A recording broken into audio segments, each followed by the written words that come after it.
ഞാനൊരു കോൺഗ്രസ്സുകാരനായതിന്റെ പേരിലാണ് ഇത് അനുഭവിക്കണമെങ്കിൽ ഞാൻ അനുഭവിക്കാൻ തയ്യാറാണ്. അതിന്റെ പേരിൽ എന്നെ നിൽക്കുന്നതിന്റെ പേരിൽ ഞാൻ മരിക്കുന്ന ഒരു കോൺഗ്രസ്സുകാരൻ തന്നെ ആയിരിക്കുള്ളൂ. അഭിമാനത്തോടു കൂടി തന്നെ പറയുകയാണ്.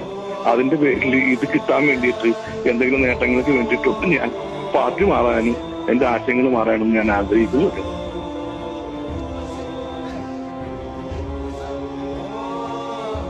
മരണം വരെ കോൺഗ്രസ് ആയിരുന്നു, അടിമുടി പാർട്ടിയുമായിരുന്നു. പ്രതിസന്ധി കാലത്ത് കാല് മാറി ചവിട്ടിയില്ല. പ്രതിസന്ധി കാലത്ത് ഈ പാർട്ടിയുടെ മൂവർണ്ണക്കൊടിയും പിടിച്ചുകൊണ്ട് ആ മനുഷ്യൻ തെരുവിലിറങ്ങി.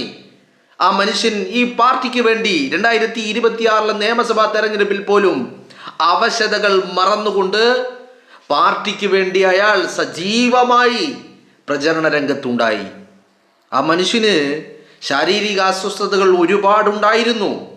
കഴിഞ്ഞ 10 വർഷക്കാലം ഒരിക്കൽ പോലും പലപ്പോഴും പല വേദികളിൽ അയാൾ ഈ മൂവർണ്ണക്കൊടി പിടിച്ചതിൻ്റെ പേരിൽ തഴയപ്പെട്ടു. എന്നിട്ടൊന്നും തീരുമാനം മാറ്റാൻ അയാൾ തയ്യാറായില്ല എന്ന് മാത്രമല്ല, അവസാനം യാത്രയാകുന്നത് തൻ്റെ പാർട്ടിയുടെ നേതാവ് കേരളത്തെ നയിക്കുന്നത് കണ്ണിറയെ കണ്ടിട്ടാണ്. തൻ്റെ പാർട്ടിയുടെ നേതാവ് കേരളത്തിൻ്റെ മുഖ്യമന്ത്രി കസേരയിൽ ഇരിക്കുമ്പോൾ കേരളത്തിൻ്റെ പൊതുസമൂഹം തൻ്റെ നേതാവിന് വേണ്ടി കൈയടിക്കുന്നത് കൺകുളിർക്കെ കണ്ടിട്ടാണ് ആ മനുഷ്യൻ യാത്രയാകുന്നത്. ഏറ്റവും അവസാനമായിട്ട് ആ മനുഷ്യൻ ഒരു പൊതുപരിപാടിയിൽ പങ്കെടുത്തത് കേരളത്തിൻ്റെ മുഖ്യമന്ത്രി വി ഡി സതീശന് പറവൂര് സ്വന്തം നാട്ടില് പറവൂരിലെ ജനം പൗരാവലി ഒരുക്കിയ ആ സ്വീകരണത്തിൽ പറവൂരിലെ വേദിയിലാണ് സലീം കുമാർ അവസാനമായിട്ട് പൊതുപരിപാടിയിലെത്തിയത്. അവിടെ വന്നിട്ട് നിറഞ്ഞ സന്തോഷത്തോടു കൂടി തൻ്റെ നേതാവ് കേരളം നയിക്കുന്നത് നിറഞ്ഞ സന്തോഷത്തോടു കൂടി കൺകുളിർക്കെ കണ്ട് കേരളത്തിൻ്റെ മുഖ്യമന്ത്രിക്ക് ആശംസയും അറിയിച്ചിട്ടാണ് ആ മനുഷ്യൻ ആ വേദി വിട്ടിറങ്ങിയത്. അവശതകൾക്കിടയിലും ആ മനുഷ്യനുണ്ടായിരുന്നു.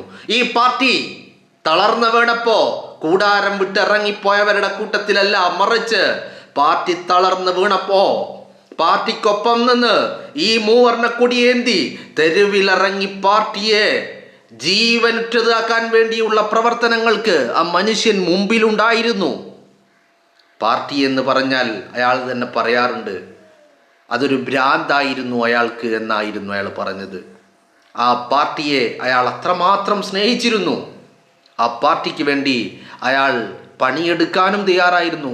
ശാരീരിക അസ്വസ്ഥതകൾ 2026 നിയമസഭാ തെരഞ്ഞെടുപ്പിൻ്റെ പ്രചരണ ഘട്ടത്തിൽ ആ മനുഷ്യന് അത്ര വലിയ ഊർജ്ജസ്വലതയോ അല്ലെങ്കിൽ ആരോഗ്യപരമായി യാതൊരു ബുദ്ധിമുട്ടുകളോ ഇല്ലാതിരുന്നിട്ടല്ല. നാളെ ആശുപത്രിയിൽ പോകണമെങ്കിൽ ഇന്ന് വൈകുന്നേരം വരെ ആ മനുഷ്യൻ പ്രചരണത്തിന് എത്തിയിരുന്നു.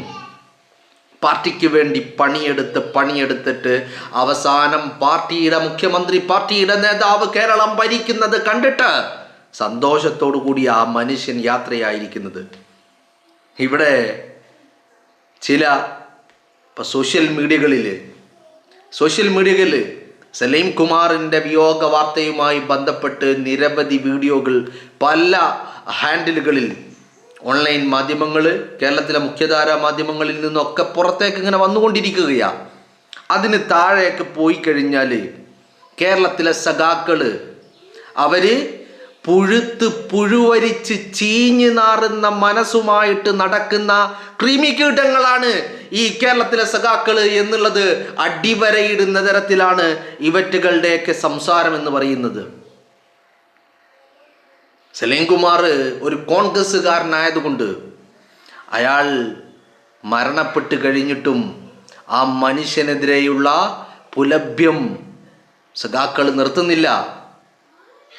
ഇതൊക്കെ എന്ത് എന്ന് പറഞ്ഞ് നിസാരമാക്കി തള്ളിക്കളഞ്ഞ മനുഷ്യൻ ജീവിച്ചിരിക്കുന്ന കാലഘട്ടത്തിൽ കൃമികീടങ്ങൾക്ക്, തീട്ടത്തിലുള്ള കൃമികീടങ്ങളുടെ വില പോലും കൽപ്പിക്കാത്ത മനുഷ്യൻ, ആ മനുഷ്യൻ മരിച്ചു വീണപ്പോൾ ആ മനുഷ്യനോടുള്ള വെറുപ്പ്, അയാൾ കോൺഗ്രസ്സുകാരനായതിൻ്റെ വെറുപ്പ്, അയാൾ 2026 നിയമസഭാ തെരഞ്ഞെടുപ്പിൽ UDFന് വേണ്ടി പ്രചരണത്തിന് ഇറങ്ങിയതിൻ്റെ വെറുപ്പ്, വൈരാഗ്യവും പകയുമൊക്കെ സഖാക്കൾ കമൻറ്റ് ബോക്സിൽ തീർക്കുകയാണ്. അതാണ് ഞാൻ പറഞ്ഞത്, പുഴുവരിച്ച് ചീഞ്ഞു നാറുന്ന മനസ്സിനുടമകളാണ് കേരളത്തിലെ സഖാക്കൾ എന്ന് പറയുന്നത്. വെറുതെയല്ല കേരളത്തിന്റെ പ്രബുദ്ധരായ ജനം ഈ കൃമികീടങ്ങളെ അടിച്ച് മൂലക്കിരുത്തിയത്. പൊഴുത്ത നാക്ക് വിട പറഞ്ഞു, പാപം നാറിച്ചത്തു അല്ലേ, ഒരു ആറയിപ്പി നേരുന്നു.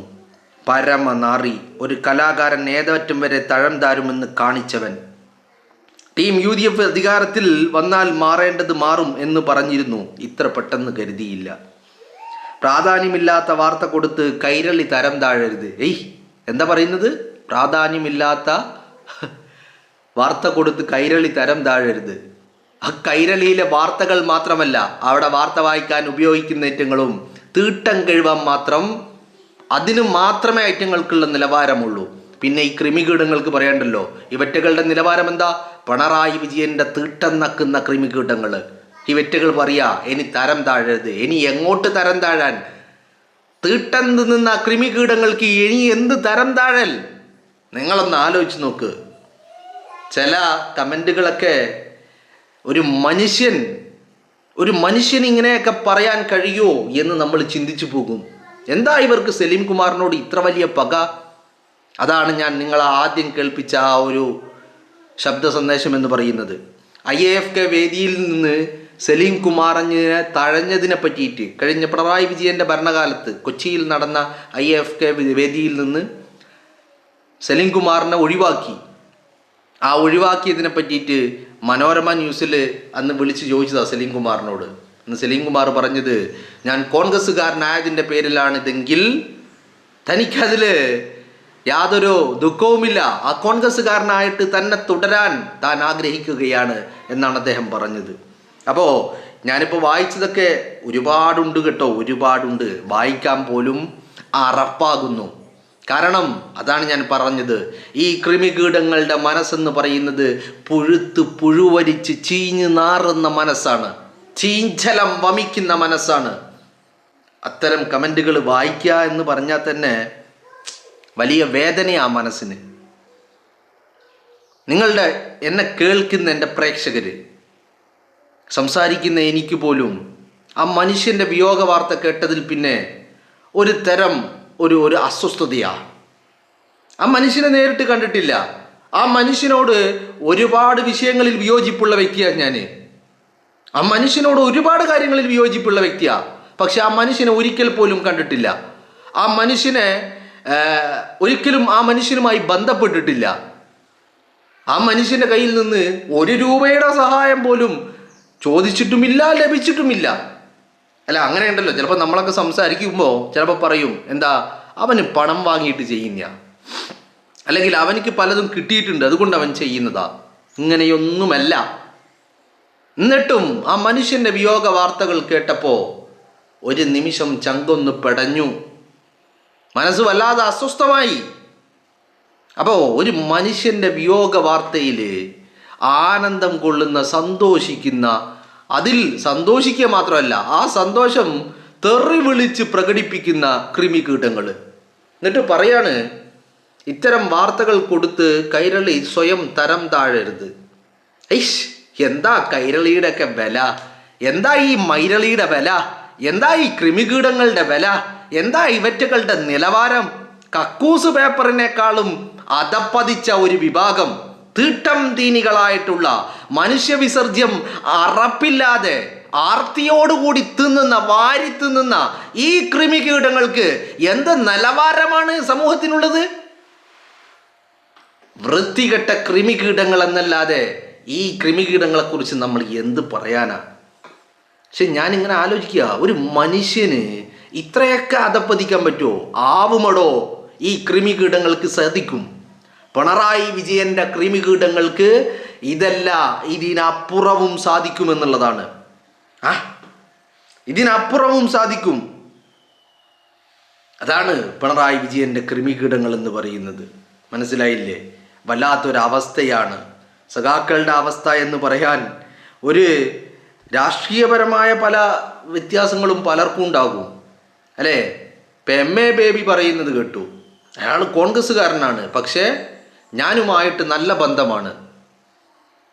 പക്ഷെ കൃമികീടങ്ങൾക്ക് ഇവർക്ക് എന്താ പ്രശ്നം എന്നറിയോ?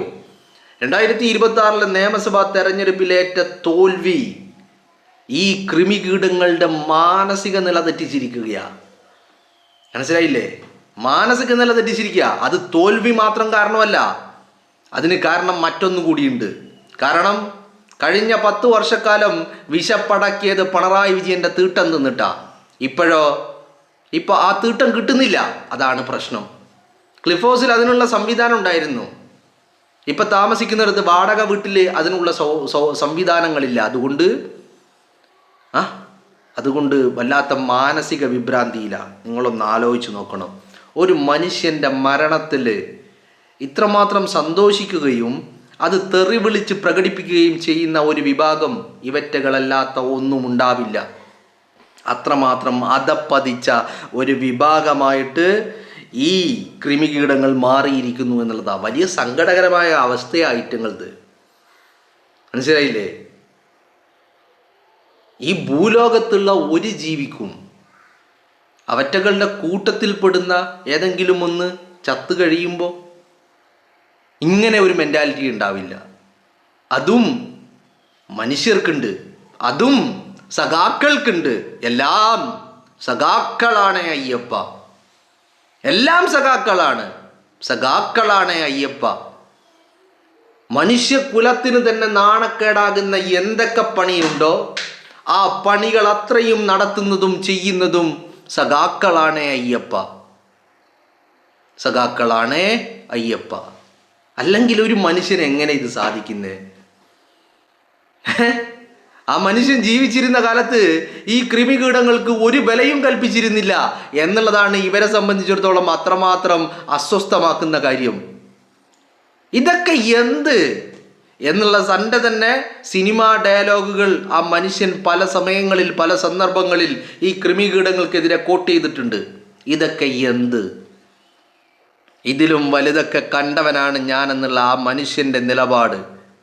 ഇപ്പം ആ മനുഷ്യൻ ജീവനറ്റ് മരിച്ചു വീണപ്പോൾ ആ മനുഷ്യനെതിരെ അസഭ്യം പറഞ്ഞ് പുലഭ്യം പറഞ്ഞ് തെറി വിളിച്ച് അധിക്ഷേപിച്ച് ഇങ്ങനെ നടക്കുക കുറേ എണ്ണം.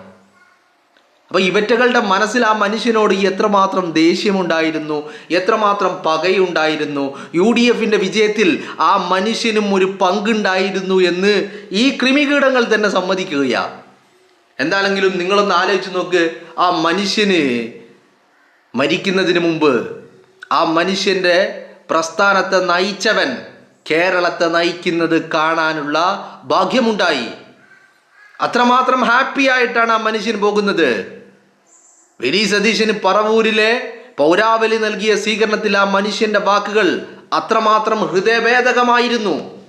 ഞാൻ നിങ്ങളെ കേൾപ്പിച്ചു രാവിലെ, അത് വീണ്ടും അത് കേൾപ്പിക്കുന്നില്ല. എന്താണെങ്കിലും കൃമികീടങ്ങളുടെ ഒരു നിലവാരം ആ കക്കൂസ് പേപ്പറിനേക്കാളും അതിപ്പതിച്ച പിണറായി വിജയൻ്റെ തീട്ടത്തിലെ കൃമികീടങ്ങളെക്കാളും അതപ്പതിച്ച ലെവലിലേക്ക് ഈ കൃമികീടങ്ങൾ തരം താന്നിരിക്കുന്നു എന്നുള്ളതാണ് നമുക്ക് മനസ്സിലാക്കാൻ സാധിക്കുന്നത്.